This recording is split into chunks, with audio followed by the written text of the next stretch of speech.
Hello guys, నమస్తే అందరికీ. తెచ్చే ఉంటుంది 2007 అంటే ఆయన యూట్యూబ్ ఛానల్లో మనం ఒక టోనీ మీద వాటర్ ప్యాంక్ చేయబోతున్నాం.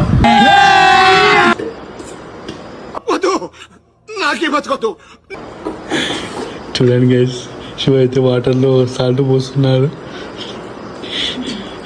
మన రిమైండ్ చెప్పిట్టు ఒకసారి చూడండి గైస్. గిల్లి ఉంటుంది అంటున్నా. శివ వాటర్ తీసుకొస్తుంది గైస్, చూడండి ఒకసారి.